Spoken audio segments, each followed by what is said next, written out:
What you doing, Diggletdreams? You got Mathers back for another Moveset Monday. So happy Monday. Hope you guys had a good weekend. I feel like weekends have lost their meaning a little bit these days, being home all the time. But you know what? Before I get into the video, let me just remind you guys to subscribe, because if you want to see more Pokemon content all the time, then that's the best way to do it. And you know what I recently found out?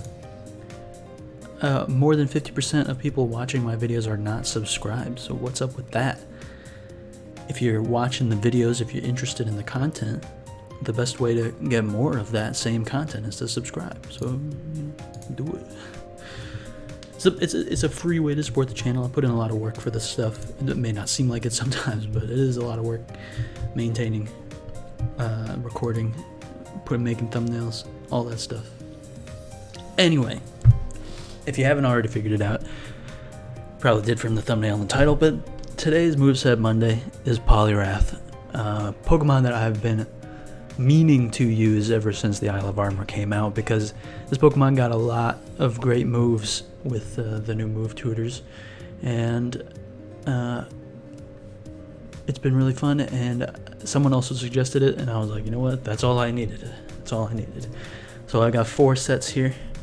This one was actually sent to me by Ray, ray.mp4. Check out his channel if you want. He makes a lot of good content as well. It's a belly drum rain sweeper, so it's belly drum with citrus berries, so obviously you get that recovery from belly drum. Or is it, citrus berry needs to be at a quarter of max HP. So if you're at max HP and you belly drum, and you're not going to get the citrus berry, but you'll be close. Obviously Swift Swim doubles the speed, so you're mostly speed with Jolly, and then max attack, and then a little bit in HP. I'm sure this is a speed tier. So for context, so this is my other Swift Swim sweeper set. That's just choice band. I put it at max speed. No, not Jolly though. So I'm max speed adamant at 239 speed points right here. You're actually outspeeding anything. Yeah, even like Zeraora is being outsped by you in the rain, which is really cool. And any Scarfer at 95 base speed or lower is also outsped by you, so that means like you'll outspeed what's it, 95 base speed Pokemon, hold on, 95, I know there's something I'm thinking of, I just looked it up not that long ago. So Hydreigon with a Scarf is 98 base speed, so a Scarf Hydreigon is gonna outspeed you, unfortunately, but thankfully even a Draco Meteor doesn't knock you out from full, so that's good. But what was that? There's something at 95 base speed. Maybe there's not one in the OU tier. It's possible. So it might not be worth it to run this max speed in the OU tier. Where was it? Or something? I don't know. But in the UU tier, there's things like Darmanitan.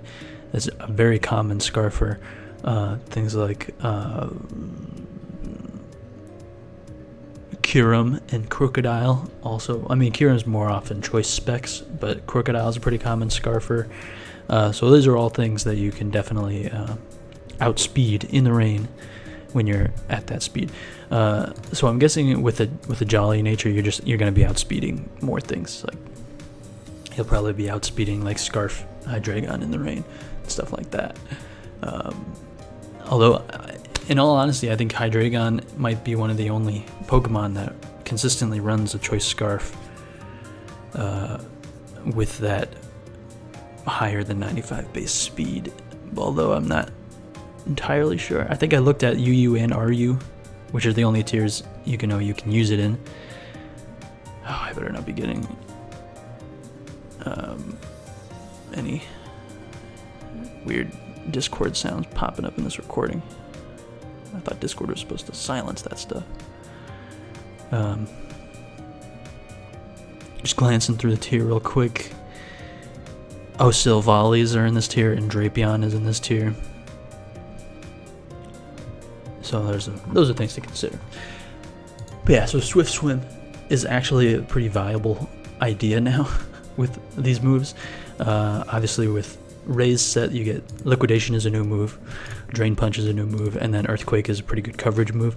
In the OU tier, that lets you hit like Toxapex and stuff like that. But Earthquake is just a great coverage move in general, usually pretty good to have. Strong coverage move. And then for my Choice Banded Swift Swim set, I went with Liquidation, Drain Punch, and Earthquake, and then Close Combat. Get that strong base power move, super spammable, especially if you're going to be running Choice Banded. I think Close Combat is one of the best moves to put on any Choice Band set if you have access to it, especially if it's Stab. And with the Adamant Nature max investment, it's going to be hitting hard, and you really do want to be hitting really hard, because 95 base attack is not the best. It's not terrible, but as the new generations come out and this power creep gets higher and higher, it is something you need to worry about. 95 isn't really going to cut it as much these days. But speaking of 95 base stats, defense is also base 95. So if you're thinking maybe I don't want to run an offensive Poliwrath, I've actually seen and used very effective defensive Poliwraths. So I have one right here for you. This is one that I actually brought to the GLA a few times, maybe twice. It's actually a super good Darmanitan counter, both the Galarian and the regular Darmanitan.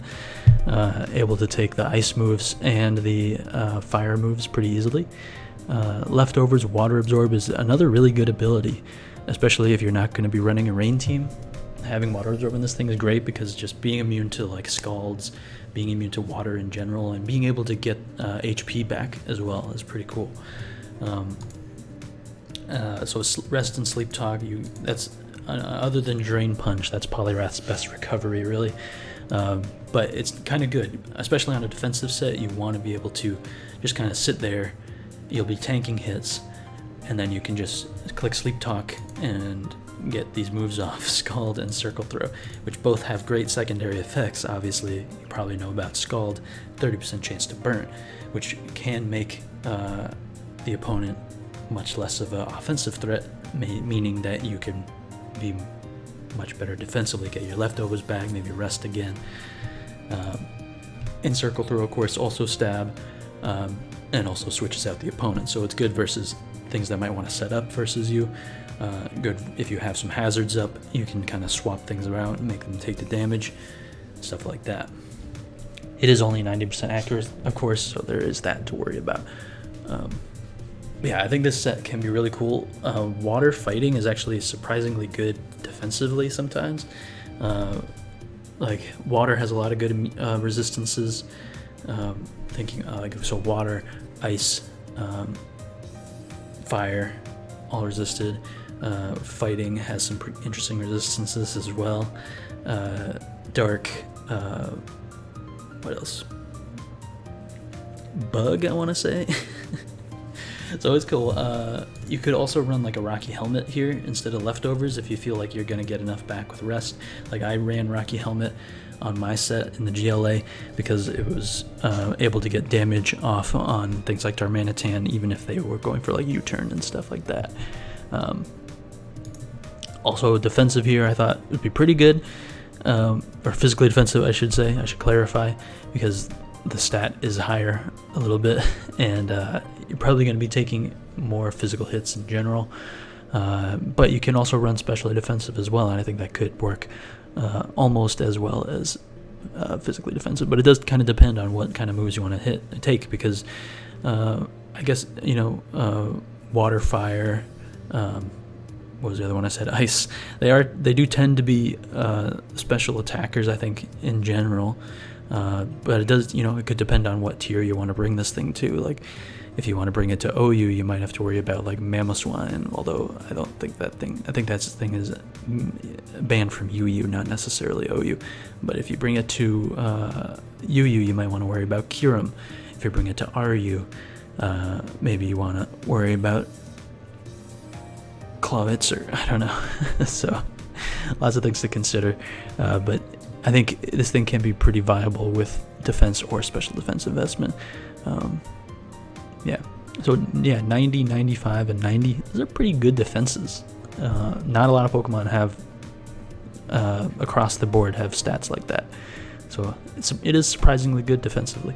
And then of course, if you're getting familiar at all with this series, then you'll know that the fourth set is always the heat set. So here it is: Sub, Bulk Up, Focus Punch, Leftovers. I think this thing is absolutely crazy. I put 44 speed so that it, I'm thinking about bringing this to the RU tier, which is why I put 44 speed in it, because with 44 speed, you outspeed no speed Claydol by 1 point. So you can hit that thing with a liquidation and probably do a lot of damage since you're adamant max attack. But you can also get a substitute up versus it if you're so inclined. Bulk Up, I mean, I feel like this is just could be really good. If you get a substitute and a Bulk Up off, and you're in front of, and something is in front of you, you have a substitute and you can Focus Punch. I think it could be really cool. So if you're not familiar with how Focus Punch works, because it's not the most common move, basically at the beginning of the turn it says this Pokemon is focusing, and then between that and when you attack at the end of the turn, or is it the end of the turn? Yeah. So Focus Punch, you focus, and then your opponent has a chance to attack. If they hit you, that breaks your focus and you don't attack. But if they don't break your focus, say for example you have a substitute up, they break the substitute or just hit the substitute, and you do not lose your focus, and you hit them with the Focus Punch, and it's awesome. And it's super strong, and it could work out really well. So that was the idea here with this set. I might need to look again at the HP. Maybe I need a certain amount of HP to like give me like 5 substitutes instead of 4 or something like that. But I do have leftovers, so it might not matter that much. Yeah. So that's the heat set, and maybe I'll be using this one in a Showdown Live this week, maybe tomorrow. So if you want to see that stuff, don't forget to subscribe. And if you enjoyed, hit that like button, because it really does help the channel grow. Makes me know that you're enjoying the content, and to continue doing stuff like this. So if you want to see more Moveset Mondays, hit that like button. If you have a Poliwrath set that you want to share with me, please do. And also, if you have any Pokemon that you want to see featured on a Moveset Monday, leave that in the comments as well, because so far, like, all the Moveset Mondays that I've done, the last couple have all been ones that were suggested by people commenting down below. So if you want to see something, that's the best way to do it. But I think that's going to be it for this episode. So thank you for watching, and I'll catch you guys in the next one. Peace out. Keep dreaming. Goodbye.